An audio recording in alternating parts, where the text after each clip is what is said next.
It's a beautiful day. Welcome to Business Insights. It is important to be in the know of happenings in various businesses and economies. So you want to say, what step to take about your business. It could be about a business opportunity or policy change that could impact your business sector. Now, this is where Business Insight comes in to inform, help you make sense of some market jargon and issue around businesses and the economy. The show starts with an update of market and economic trends. I am Blessing AG. Please stay.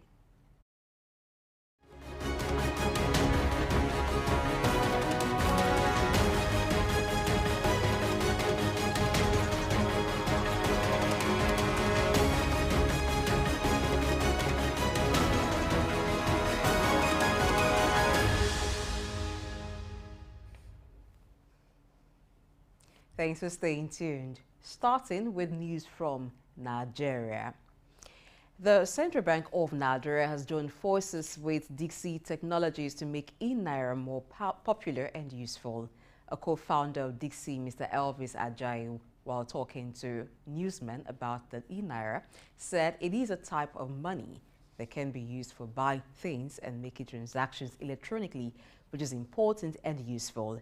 He also said that e-Naira can be used together with regular banking, but it can be a lot cheaper.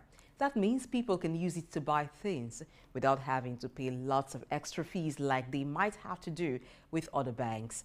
This partnership shows that CBN wants to make Nigeria's future all about digital transactions, making finance more modern and accessible, upgrading money with the help of digital technology, and it will improve financial inclusion. The Nigerian government has reviewed its commitment to funding the Safe Schools initiative, with a total of 15 billion naira set aside for the 2023 implementation. This announcement was made during a press briefing in Abuja by the national coordinator of the Safe Schools initiative, Halima Iliya Ibrahim. In a statement released on Wednesday, the Ministry of Information and the Federal Ministry of Finance, Budget and National Planning disclosed that a comprehensive plan for financing safe schools was developed and launched in December 2022. This national plan will be carried out from 2023 to 2026 with a total investment of 144.8 billion naira. Now, the plan outlines budget provisions for each year with 32.58 billion naira in 2023. 36.98 billion naira in 2024 and 37.515 billion naira in 2025, 38.03 billion naira in 2026. To kickstart this effort, the government has allocated 15 billion naira for the year 2023. Ibrahim further explained that the initiative's funding will come from various sources, including annual budget allocations from federal, state and local governments, interventionist agencies, foreign institutions, businesses, philanthropists, donor partners, and other contributors. Moving to Ghana, where the National Democratic Party (NDPC) has given the Ghana Central Bank Governor Dr. Ernest Addison and his deputy Elsie Ado Awadzi 3 weeks to resign, accusing them of recklessness and mismanagement. Also, the party accused the country's Apex Bank governor of illegally printing money and spending over $8.6 million on travel expenses. The bank, however, refuted the allegation, attributing the losses to a domestic debt restructuring deal that was part of conditions for a bailout from the International Monetary Fund, IMF. The recent annual report of the Central Bank of Ghana shows losses of $5.4 billion last year, with the country's inflation pegged at 54% in December 2022. Moving away from that, according to a law firm, 6 British water companies are facing lawsuits of about $1 billion brought on behalf of millions of customers for illegally overcharging customers by underreporting sewage discharges. The lawsuits come after public criticism over the dumping of raw sewage and poor quality of rivers and beaches since the privatization of the water industry in 1989. Commenting on the situation, an environmental and water consultant, Caroline Roberts, who would bring the class action against the water companies, says that if the water companies had properly reported the water pollution cases, they would have been penalized because it had led to customers being overcharged. The water companies have, however, refuted the claims, calling it speculative.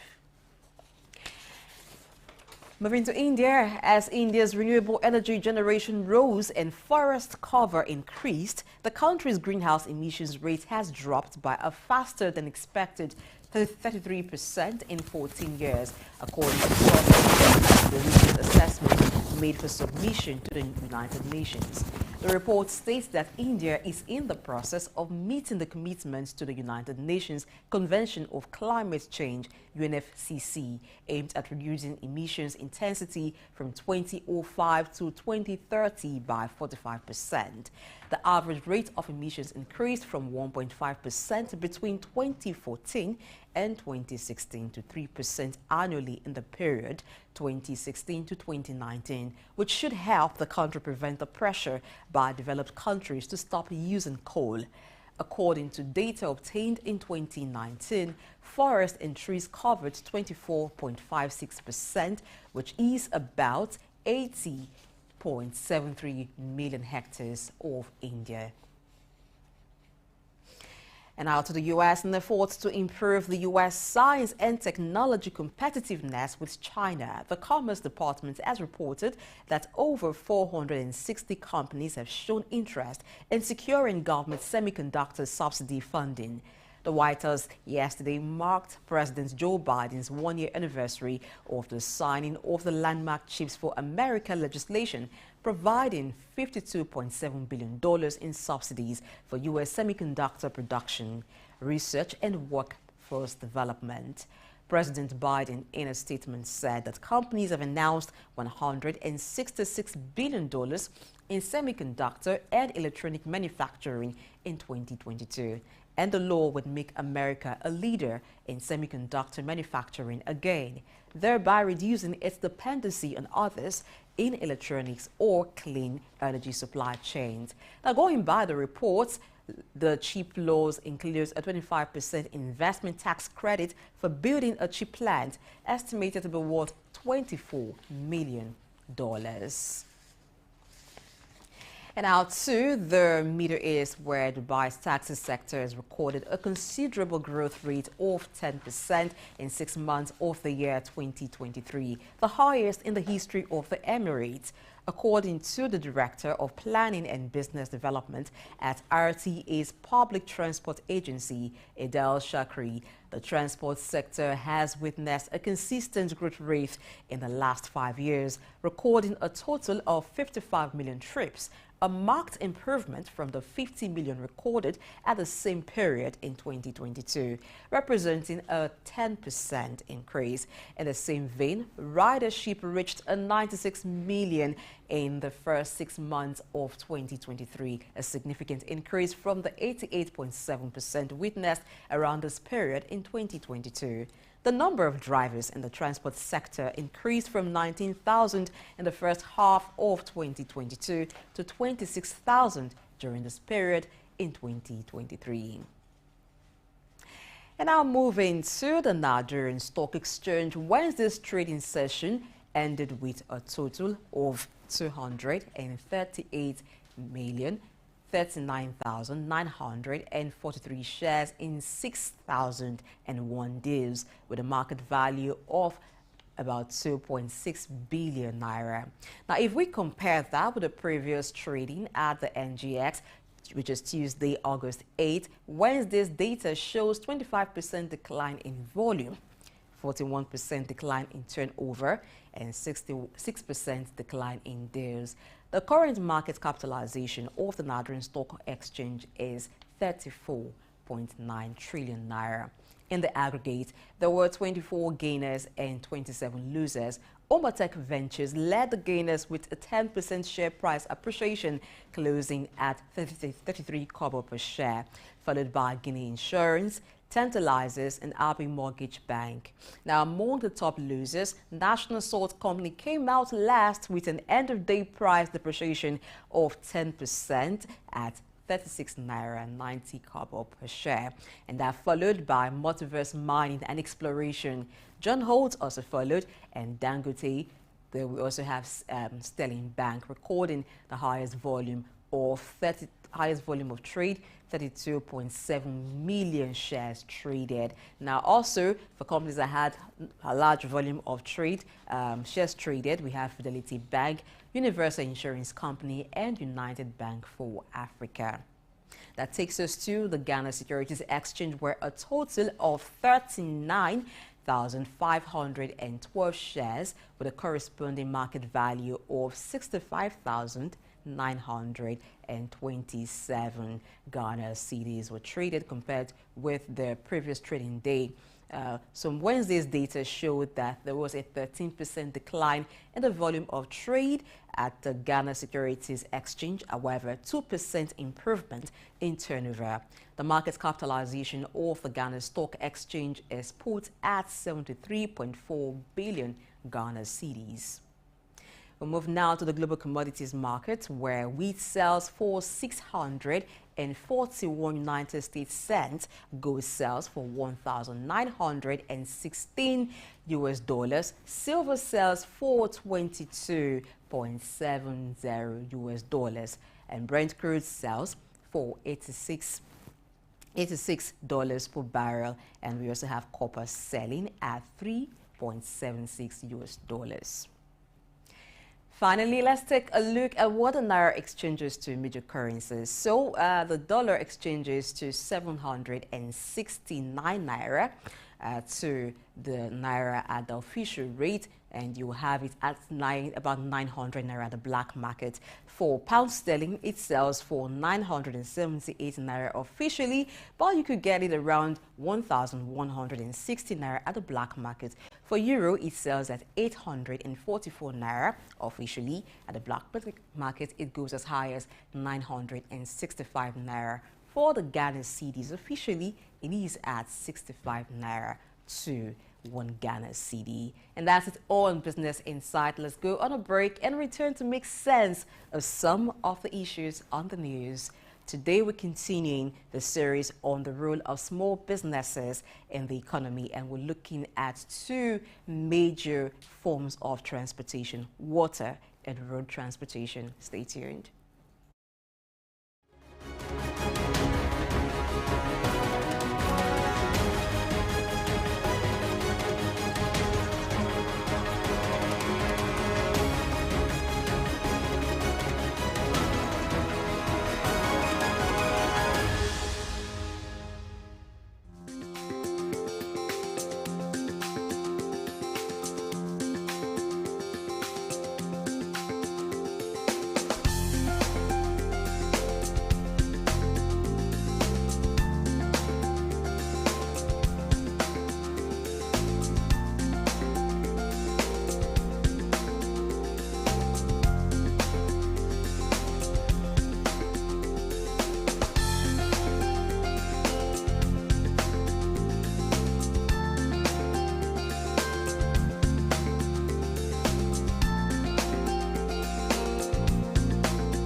We shouldn't leave the child to only one parent to bring up, whether it's the mother or the father. The child needs both parents. I want to talk about fathers because I made a post given that Father's Day just passed. In the post, I said that fathers are the unsung heroes in our lives. And a lady who saw the post asked me why I was admitting that fathers are unsung heroes. Why wouldn't they come forward to be recognized and to be celebrated as heroes in our lives? So I asked her what exactly she meant by that. And her response jolted me. And she said, fathers just content with paying fees, providing upkeep money, but very absent in the lives of their children. So I asked her, what could we do to be more present? And she gave very few suggestions. For instance, taking your child to school once a week. And in that ride, there's so much you share with your child that helps you to bond and to understand that child better. Prioritizing your child on their important milestones, because those milestones don't come twice. Being there when they need you, for instance, advice about their first job. We shouldn't leave the child to only one parent to bring up, whether it's the mother or the father. The child needs both parents. It needs different things from each of the parents. So fathers, please let us not be the unsung heroes in our children's lives.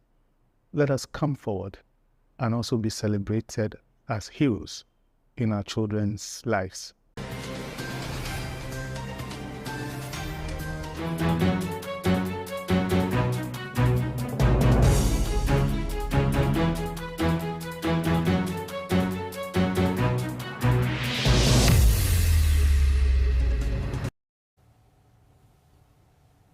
Thank you, Snooker, for those business tips. I hope you had your pen while he was speaking so you could jot a thing or two. All right, now making sense of some of the issues that were in the business roundup news. We talked about the Nigerian Stock Exchange, how it happened yesterday at trading, and we looked a little at the Ghana Securities Exchange. And there's also the news of the Central Bank of Nigeria joining forces with Dixie Technologies to make e-Naira more popular. Now, Jimoh Latif is here with me this morning to help us with that, making sense of these issues. Good morning, Jimoh. Welcome to the show. How are you, madam? I'm fine.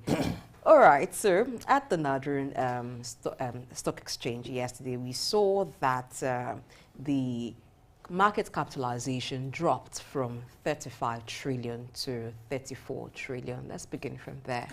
Well, the market capitalization is a function of the trading volume in terms of what you have that been brought to the market and what you are selling. But all the same, the market closed up in a very negative sentiment yesterday. I think it lost about 175 BPS.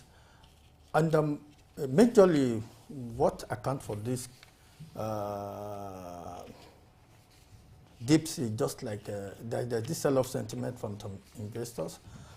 People are the sell-off of the big company actually affected the trading activity, that's no doubt. And we look at the mixed sentiment of buying interest. People are looking for what to buy, and look at the some stock are highly priced. I know when you have a stock that highly priced, nobody wants to invest in that particular stock because that's the peak of that particular, and some are overpriced. So let's even look at shares being overpriced. Could that be what happened to National Salt Company that had an end-of-day price depreciation of 10%? It's part of what I want to discuss. These okay. There is this proposed, not yet official, merger of the NASCOM with Dangote Sugar and Dangote Salt, and the terms are not really clear to the investors. So the market, or people are still waiting. It's just a waiting game. And look at what is happening in terms of the forex, like exit of jet ski is another thing that people are, what is happening in terms of forex. And you can see a lot of companies that are actually in the second quarter reported a very negative. So people are waiting to see what is really going to happen next. So these are part of the factor that actually, well, I know it's not going to be a sustainable thing, but at least for now, it's still a waiting game. I tell you, people at the bargaining one are still sitting down, looking at where to put that. Those are the facts, because you don't want to lose money, you want to gain. So you have to be very careful where you put your money. That is the essence of the market. And the banking sector recorded the dominated in the volume of trades. Definitely. I think that's one sector that people can actually have a lot of confidence in, even when they're being wary of what sector to invest, what company to invest in. Because they have a very good corporate governance, and they're highly regulated. And you know, they provide liquidity to the economy. If they have problem, if they bleed, all the countries. It's like the engine room of the economy. There are more people, because they create credit, they give loans, they do a lot of things. So these are here, and they are regulated. There's a prudential guideline, there's a CBN guideline, there are a lot of guidelines for them, apart from corporate governance. So they follow this, and then if you look at the player in this sector, there are a lot of players. A lot of banks are involved. They're talking about, and you talk about financial, you talk about the insurance of the world. They still belong to the financial services, remember?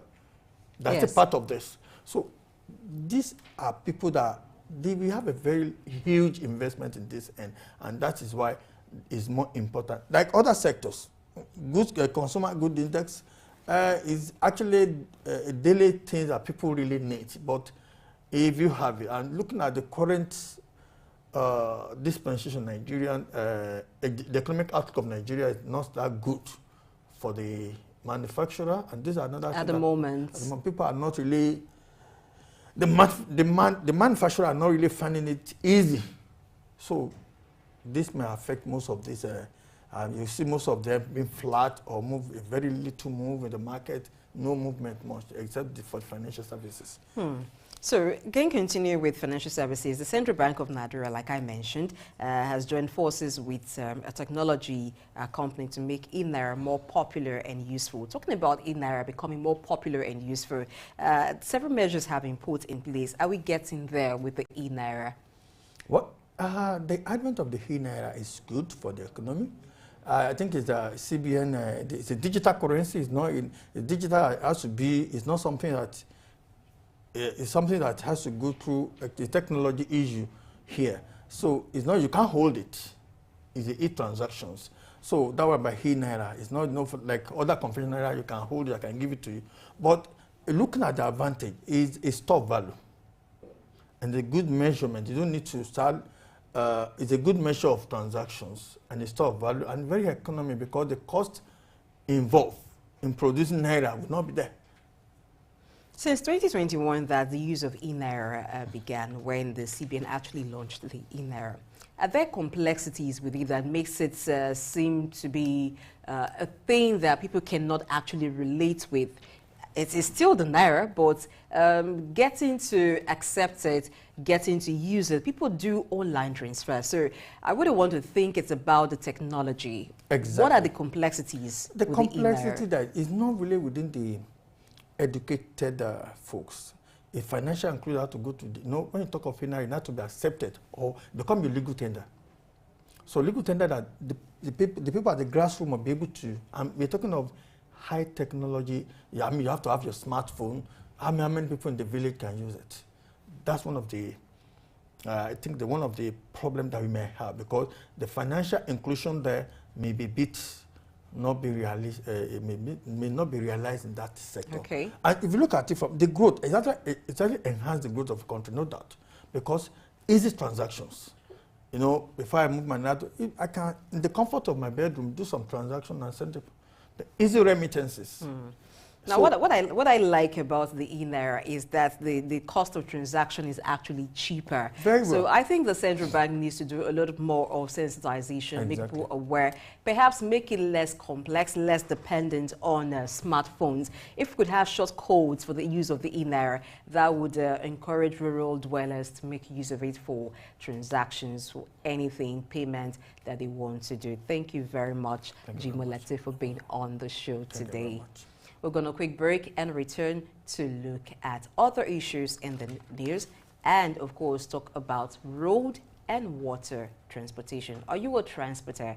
You may find information that will be useful, maybe a way to just tweak your business, do something new that will attract more passengers to you. Stay tuned.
Thanks for being there. If you just joined the show, is Business Insight, and here we look at business and economic matters. So before we get into the topic for discussion today, let's look at a development in Ghana, where the National Democratic Party, NDPC, has given Ghana's Central Bank Governor, Dr. Ernest Addison, and his deputy 3 weeks to resign, accusing them of recklessness and mismanagement. Sam Oroje, who is Director, Policy, Research and Development, Femi Watch Limited, a PR firm and owners of Souq News, is here to talk about this and our issue for discuss today. Good morning, sir. Welcome to the show. Thank you, and good morning, Blessing. Thank you. So, looking at Ghana, a political party asking for the resignation of the Apex Bank governor, and they're citing reason being recklessness and mismanagement. They also accused the governor of illegally printing money and spending over $8.6 million on travel expenses. If this is coming from a political party, it might be very difficult to make a comment on that, but what is important is that the parliament in Ghana should take this up because of their oversight function to prove the veracity of such allegation. So if it's just coming from a political party, it may just be one of those things towards elections. Elections are coming very close in Ghana. So what is important, that should not be swept under the carpet. It's key that the parliament that has the responsibility for oversight function can institute a kind of probe or investigation into those allegations. Okay, so it seems to be more political than it's financial or economical. But like you mentioned, we'll leave it to be investigated and then see whether the accusation has any merit or not. So let's get into water and road transportation. I'd like to remind you that Monday we began the series, The Roles of Small Businesses in the Economy, and we picked one small business after the other, looking at them closely. It has got into the turn of the transportation sector. So let's look at road and water transportation. Now, before we begin, how is the transportation sector in Nigeria faring? All right. Generally. Thank you. I think first, let's look at it from the transport policy perspective. The first real transport policy that we had in Nigeria was in 1965. A review was made in 2003 and 2008 respectively. Those policies were to provide framework for the transportation sector, which include road, rail, water, and other form of transportation. To what extent has this policy initiative drive the process in terms of infrastructure, in terms of operation, and in terms of investment in that sector, so that the critical sectors that we'll be able to address to see the impact of those policy initiatives on that sector, what are the challenges, what are the prospects for investment in that sector. So let's start now with water transportation. Who are the major patronizers of this form of transportation? And I think when you talk about inland waterways, the coastal cities use more of that because they are contiguous to the inland waterways. Then you have some upland inland waterways that people use those transportation. But the major challenge on that mode of transportation, one, you have shallow waters, you have weeds that cause obstruction, then there's not much investment in that sector.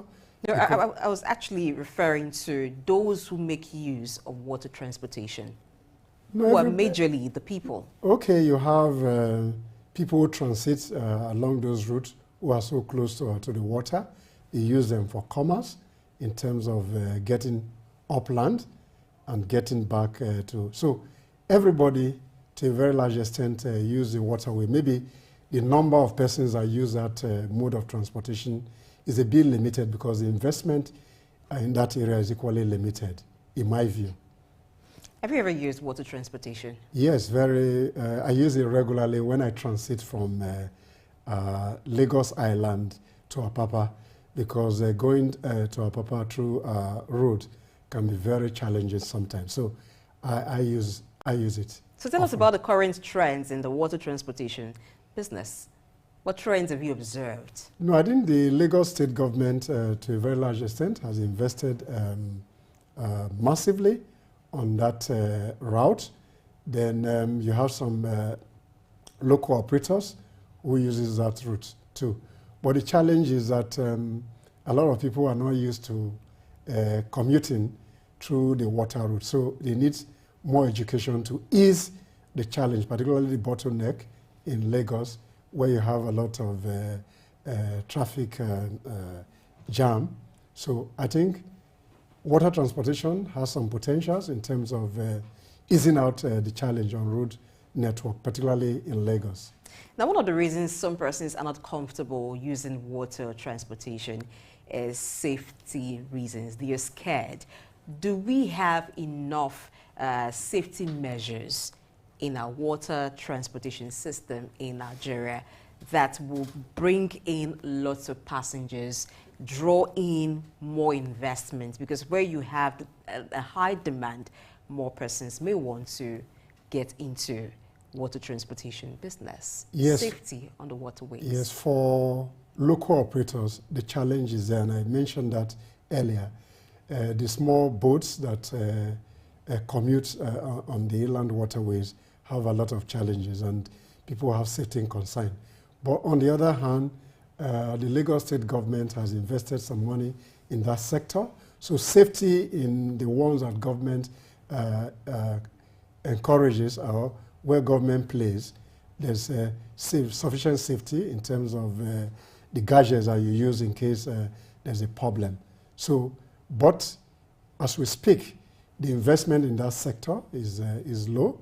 So they need to go back and work on the policy initiative that support the inland waterway so that we can encourage investment in that area, free up the roads more so that we can benefit more economically and increase the level of activities, particularly for those who are close to the waterways. When you come to road transportation, you have safety officers, which the Federal Safety Corps is chief. Now, when we talk about water transportation, do we have a regulatory agency that oversees how this business is done? Yes, I think they have a regulatory.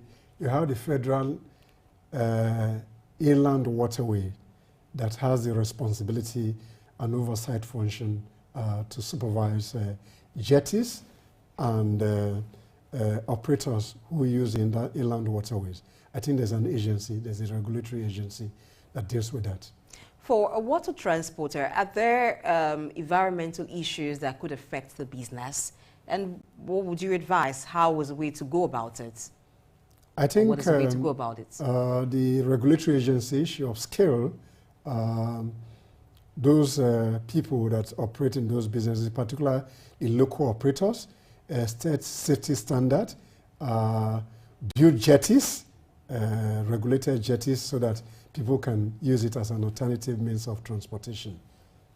All right, let's talk now about road transportation. You see the roads are always busy with people wanting to move from one place to another.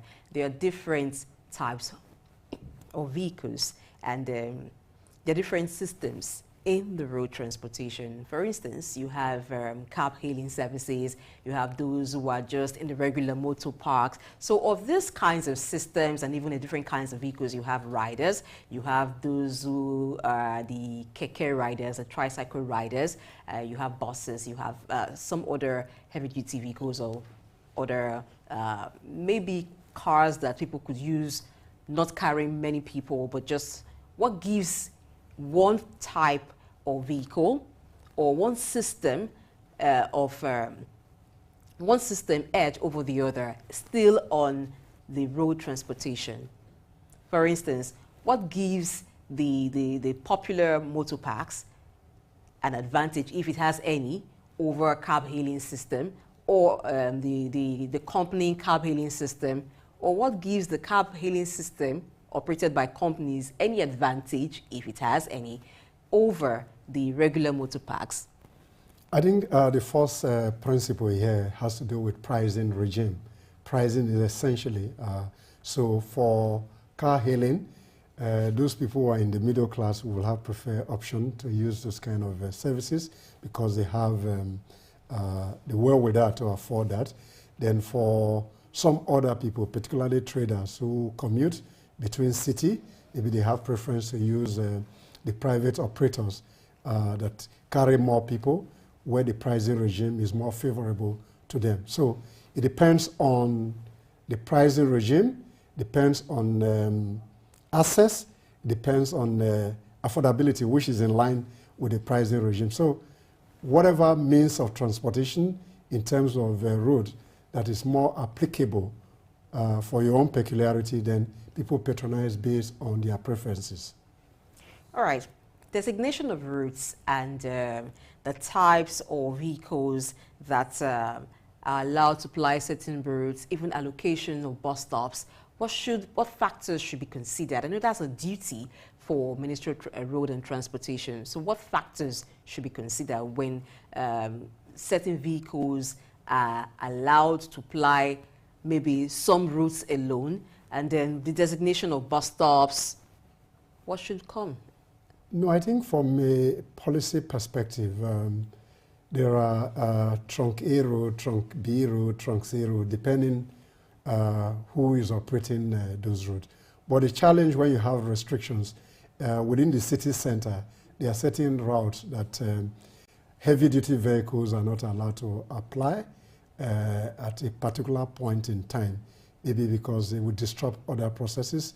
Then, on the other hand, you have trunk B road, trunk C, which are local government road, maybe access to rural area. So it has to, is dependent on the policy, and it depends on how the municipal people, that's the local government, respond in terms of how you use those road network, the timing, and the type of vehicles that apply particular route. There are some routes that are even driven what you call a one-way route, because the volume of traffic in those areas, if you allow a two-way vehicular movement, it will disrupt businesses and social activities. So it's at the discretion of the municipal authority, that's the local government, to stipulate laws within their city that is important to them as a city.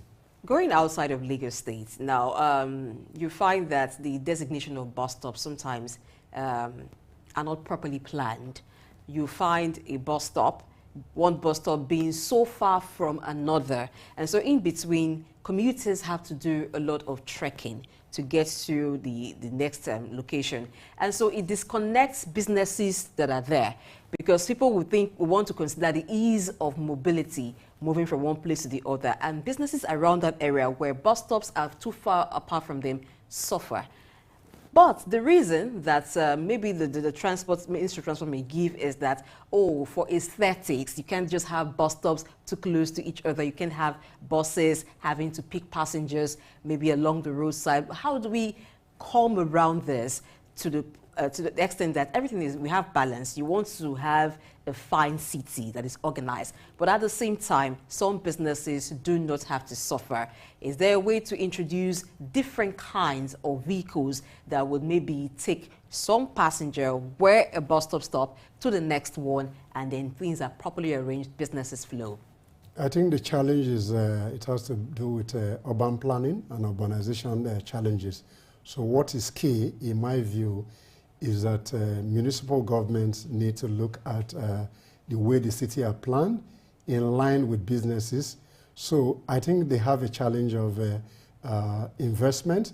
So I think it's key that the government need to, in line with the transportation policy over the year, bring private operators that can build more bus stops, or maybe on build, operate, and transfer, build, operate, and own. These are various schemes that are valuable to that sector, which are enunciated in the policy document. So the urban planners need to rejig some of their planning mechanisms to improve on the growing challenge that comes from urbanization, particularly conurbation, where cities have grown to emerge from time to time. So the challenge, number one, municipal government needs to wake up to their responsibility to upscale planning for the city.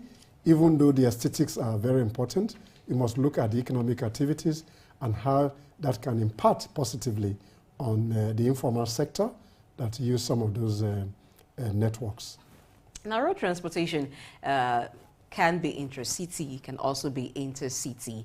What are the challenges in running intercity and intra-city transport business? Are they different? Are the challenges different, or is the same thing? Well, on one breath, yes, there may be some difference between intra and intercity. But one of the major challenge, particularly for road, is infrastructure. The road networks are very bad. The vehicles that they use for intra and intercity, apart from the little investment that government has made in terms of providing buses, the road networks need to be improved upon.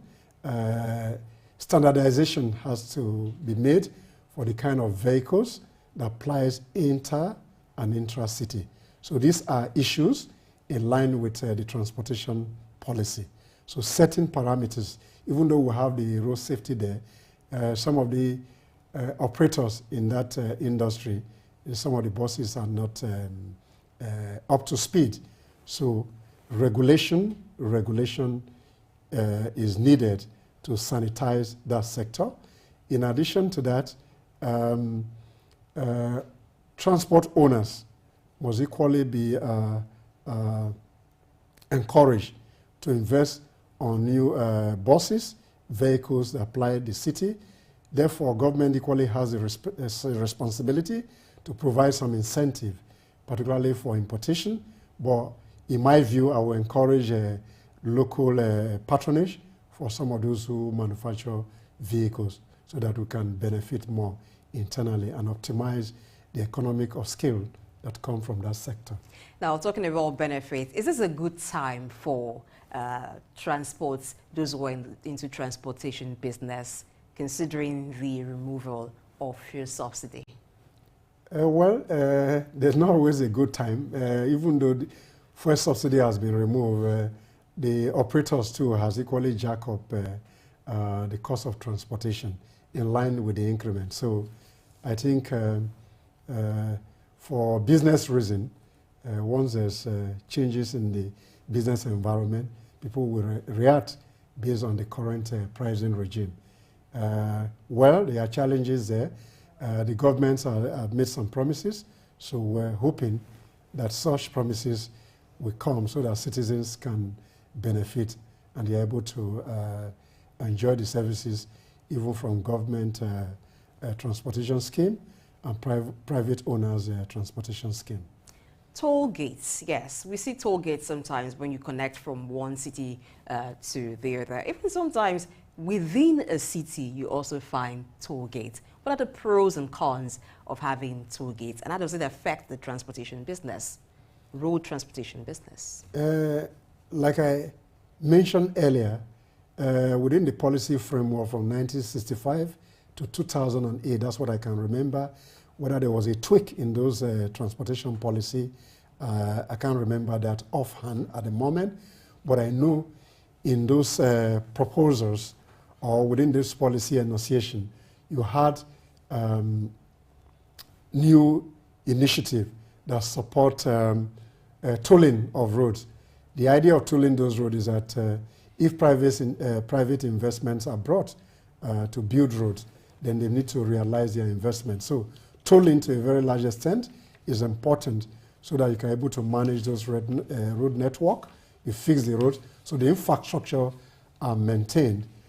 But the challenge here is that to what extent the investment that are made in those sectors and the charges, the tolling, are they properly priced in line with the investment that are made in those sectors? So those are some of the challenges.